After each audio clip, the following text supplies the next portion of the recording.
Weight lifting training institute దగ్గరికి పల్లవి వెళ్తుంది కదా! ఇక అప్పుడు ఆ పాటికే ఆ పెద్ద మేడమేమో అక్కడున్న స్టూడెంట్స్‌ని తిడుతూ ఉంటుంది. మీరెవ్వరు అసలు పనికిరారు. మీ మీద నమ్మకం పెట్టుకున్న మీ ఇంట్లో వాళ్ళకి కూడా బుద్ధి లేదు. మీకు ట్రైనింగ్ ఇస్తున్నానే నేను ఈ వయసులో నాకు కూడా బుద్ధి లేదు.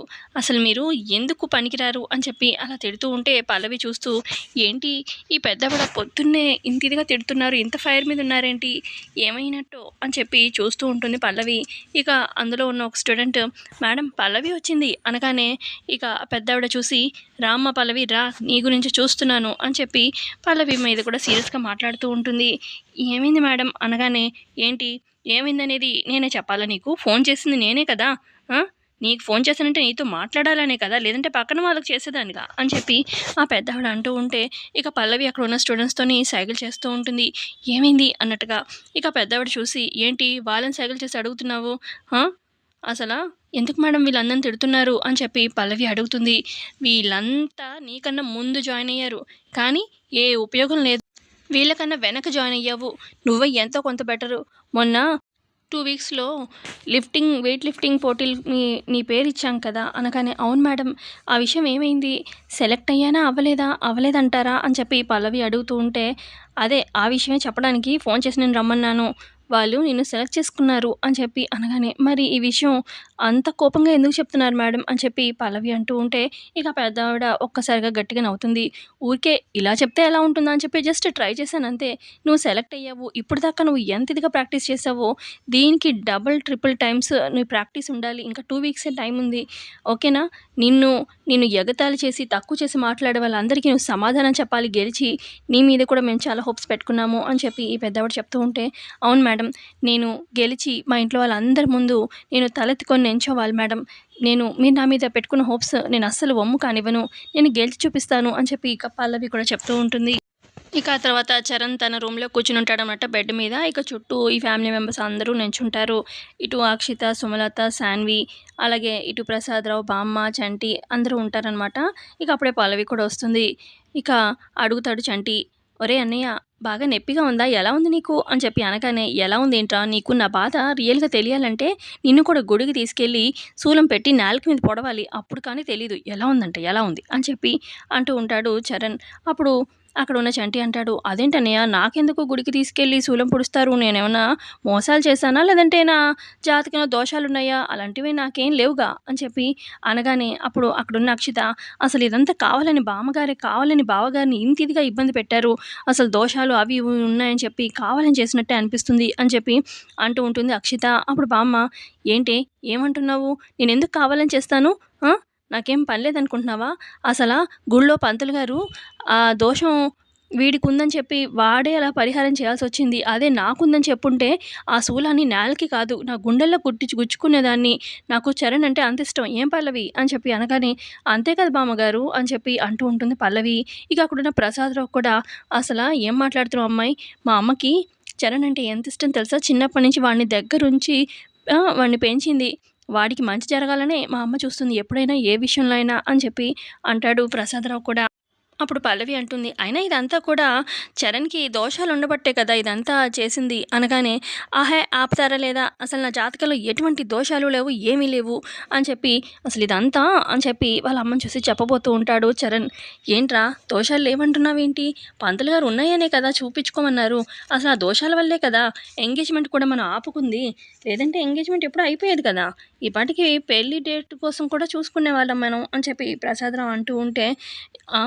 అంటే ఇప్పుడు గుళ్ళో ఇంత ఇదిగా పూజలు చేశారు కాబట్టి, ఏ దోషాలు ఒకవేళ ఉన్నా కూడా పోయినట్టే కదా! అందుకే కదా బామ్మ కూడా చేయిచ్చింది" అని చెప్పి చంటి అంటాడు. అయితే మనం నెక్స్ట్ త్వరలో పెట్టేసుకోవచ్చు ఎంగేజ్‌మెంట్. ఆ తర్వాత పెళ్లి డేట్ కూడా ఫిక్స్ చేసుకోవచ్చు అని చెప్పి చంటి అంటూ ఉంటే, ఇక సుమలత, అక్షత, సాన్వి కోపంగా చూస్తూ ఉంటే, ఇక చరణ్ ఏమో, "ముందు చూస్తే ఎనక నొయ్యిలాగుంది. ఈ బండదాన్ని నేను చేసుకోవాల్సొచ్చేటట్టుంది. నాకు దోషాలు లేవు అని చెప్పబోతూ ఉంటేనేమో శూలాలు పెట్టి ఎక్కడ పడితే అక్కడ గుచ్చేస్తున్నారు. అలా అని చెప్పి నేనేమో దీన్ని పెళ్లి చేసుకోలేను, పెళ్లి చేసుకోవాలంటున్నారు దోషం పోయింది కదా అని. ఏం చేయాలో కూడా అర్థం కావట్లేదు" అని చెప్పి చరణ్ బాధపడుతూ ఉంటాడు మనసులో. ఇక ఆ తర్వాత చరణ్ అంటాడు, సర్లే కానీ నాకు బాగా ఆకలేస్తుంది. నేను ఏదో ఒకటి తినాలి అని చెప్పి అనగానే, సరే పదండి అందరం తినడానికి వెళ్దాము అని చెప్పి డైనింగ్ టేబుల్ దగ్గరికి వెళ్తారు. ఇక చరణ్ ఏమో అక్కడ కూర్చొని అన్నం పెట్టుకొని తినబోతూ ఉంటాడు. ఇక నోట్లో పెట్టగానే, అబ్బా! తినలేకపోతున్నాను మంట, మంట. ఏంటో ఇది అసలు దీనివల్ల నేను ఏమీ తినలేకపోతున్నాను. బాగా ఆకలిగా ఉంది అని చెప్పి చరణ్ బాధపడుతూ ఉంటాడు. ఇక అందరూ అలా చూస్తూ ఏం చేయాలా అని చెప్పి చూస్తూ ఉంటారు. ఇక అప్పుడు పల్లవి వెంటనే అక్కడున్న అన్నంని తీసుకెళ్ళి మిక్సీ వేస్తుందనమాట. ఇక మిక్సీ వేసి కొంచెం మజ్జిగ వేసి ఇక అలా గ్రైండ్ చేసి లిక్విడ్ లాగా తీసుకొస్తుంది. ఏంటి ఏం తీసుకొస్తున్నావు నా కొడుక్కి అని చెప్పి అంటుంది సుమలత. ఏం లేదు, ఈయన అన్నం తినడానికి ఇబ్బంది పడుతున్నారు కదా, అందుకే ఇలా మజ్జిగ చేసి తీసుకొచ్చాను మిక్సీ వేసి అన్నాన్ని అని చెప్పి, ఇది ట్రై చేయండి అని చెప్పి ఇస్తుందనమాట పల్లవి చరణ్కి. ఇక తాగేస్తాడనమాట ఏమి ఇబ్బంది లేకుండా. చాలా థ్యాంక్స్ పల్లవి, నా ఆకలి తీర్చావు అని చెప్పి అంటాడు. ఇక అందరూ అక్కడి నుంచి వెళ్ళిపోతారనమాట. ఇక చరణ్ వీళ్ళంతా కూడా వెళ్ళిపోగానే బామ్మ పల్లవి ఉంటారు. ఇక పల్లవి అంటుంది, ఏంటో పాపం చరణ్కి ఇదంతా ఇంత కష్టం అని చెప్పి అనగానే, ఏం చేస్తాం మరి కొన్నిటిని వంచాలంటే ఇవి తప్పవు, చూద్దాం ఏం జరుగుతుందో అని చెప్పి బామ్మ అంటుంది. ఆ తర్వాత ఇక చరణ్ తన రూమ్లోకి వెళ్ళిపోయి కూర్చుంటాడు కదా. ఇక కూర్చోగానే తన అంతరాత్మ వచ్చి అక్కడ నుంచి ఉంటుంది.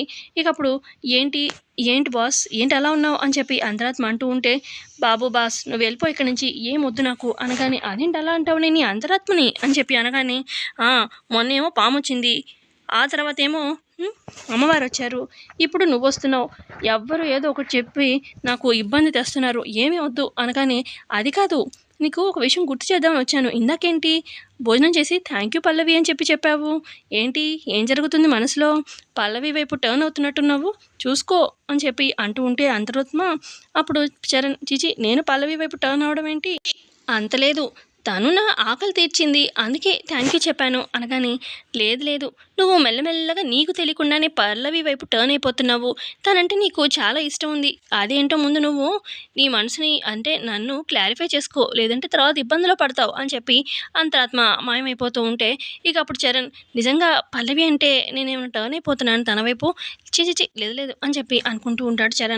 మరోపక్క అక్షిత సుమలత ఇద్దరు మాట్లాడుకుంటూ ఉంటారు. ఇక అక్షిత అంటుంది, అసలు ఇదంతా బామ్మగారి వల్లే, బామ్మగారు పల్లవి కలిసి ఎంత ఇదిగా మిమ్మల్ని అలాగే బావగారిని గుళ్ళో ఎంత ఇబ్బంది పెట్టారు, అసలు నాకు ఎంతో కోపం వస్తుందో ఆంటీ, మీరు ఏదో ఒకటి చేయాలి, మీరు ఇలాగే వదిలేశారంటే పల్లవి నెత్తి మీద కూర్చుంటుంది అనగానే, దాన్ని ఎందుకు వదిలేస్తాను, ఏదో ఒకటి చేస్తాను, దాన్ని మామూలుగా ఎగిరెగిరి పడుతుంది కదా దానికి చెప్తాను అనగానే, సామెతలు చెప్పడం కాదంటీ, ఇంతకుముందు నేను కూడా పల్లవి విషయంలో ఏమీ చేయలేక చేతులు ఎత్తేసాను, ఇప్పుడు మీరు కూడా అలాగే ఉంది, అసలు ఏమీ చేయలేకపోతున్నారు అనగానే, చూడు దాని ఇంట్లో నుంచి ఎలా పంపిస్తానో నా దగ్గర ఒక బ్రహ్మాండమైన ప్లాన్ ఉంది అని చెప్పి సుమలత అలా చెప్తూ ఉంటే, ఇలా అక్కడికి పల్లవి వచ్చి, అయ్య బాబోయ్ మీ దగ్గర ప్లాన్ ఉందా, విన్నారా అండి ఆడియన్స్ మీకే, అసలు మా అత్తగారు నన్ను ఇంట్లో నుంచి పంపించేస్తారంట, అసలు ఏమనుకుంటున్నారు అత్తయ్య గారు, మీరు నన్ను ఎట్టి పరిస్థితుల్లో ఇంట్లో నుంచి పంపించలేరు, చూడండి చరణ్ చేత నా మెడలో ఎలా తాళి కట్టించుకుంటానో అని చెప్పి పల్లవి అంటూ ఉంటే, ఏంటి ఎక్కువ వాగుతున్నావు అని చెప్పి అంటూ ఉంటుంది అక్కడున్న అక్షిత.